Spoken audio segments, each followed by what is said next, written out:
I sort of felt like I was running out of hope. I had these deep feelings of suicide. And my younger son, who's 18, essentially excommunicated me. So we haven't chatted since I came out to him back in 2015. So as a last ditch effort, I said like, well, I'm not going to do anything until I've at least tried hormones. My name is Bree Benz. I'm 55 years old, retired business executive. I was around 4 or 5 when I first sort of recognized my closest friend who lived downstairs. I wanted to be her girlfriend. So that was my first thought of wanting to be a woman. And then you sort of put things aside for a while, you bury them. I was born in the 1960s, tried to be the man I was supposed to be. This is my new place in Chelsea, section of Manhattan. What I was looking for is just, I really wanted a small studio. I actually get to see the Empire State Building every night as it changes colors. So I'm really psyched. Unfortunately, what you're seeing today, probably like the start of my transition 2 years ago, is just the beginnings. Family.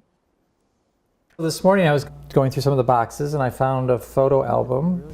You know, I was crying a little bit simply because like you remember all these like moments. And here, like, you know, we were on the ferry and, you know, I was pretending to throw my son overboard and also obviously my ex-wife as well. I never told her about my feelings when we were married. And she found out sort of a few years before our divorce. She found those things and that sort of precipitated sort of this deep discussion about our relationship. And then I agreed to go to therapy. But it was actually the therapy that actually started to bring me out. If you do this, then you can get in there. If you do this, then like you have no range whatsoever. Does that make sense? Mm-hmm. Nice. And I'll neaten that up for you. But yeah, okay, it's just about practice. I'm Monica Prada. I am a feminine image consultant.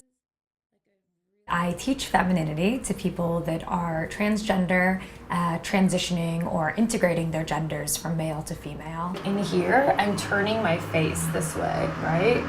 For one of these events, I actually called up Monica, help me just apply makeup for this event that I'm going to. She did my makeup, and it was that classic sort of voila moment where they like, you know, somebody turns you around and goes like, oh, here's you. And that was the first time in my life that it still gives me chills because like I actually saw what I could be, and then things moved pretty quickly from there. I worked with Monica pretty intensely, and I came out and I started living full time as a woman on October 1st, 2015. Oh, pretty. Good to see you. These are so cute anyways. Okay. I would say we've probably worked together, you know, anywhere between 80 and 100 hours. Everything from makeup lessons to wardrobe lessons, comportment. I set her up with a personal trainer, introduced her to surgeons, friends in the city, you name it. Basically, my rate is sort of per session.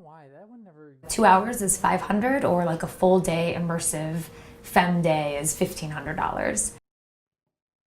We picked out this outfit specifically for Bree when she was appearing in divorce court in Connecticut. My ex-wife didn't want to see me, the new me, but so we were actually in separate rooms inside the courthouse. Except at one point when I had to walk out, I had to actually walk by her room, and she just happened to be looking at that moment, and our eyes did connect. So at that point, she did see me, even if it was for just a few seconds. It was very difficult for both of us. So it wasn't. You know, it's one of those things you wish you could have done better. You know, you wish you could have been a better husband and better father, and that I could have handled all those things better.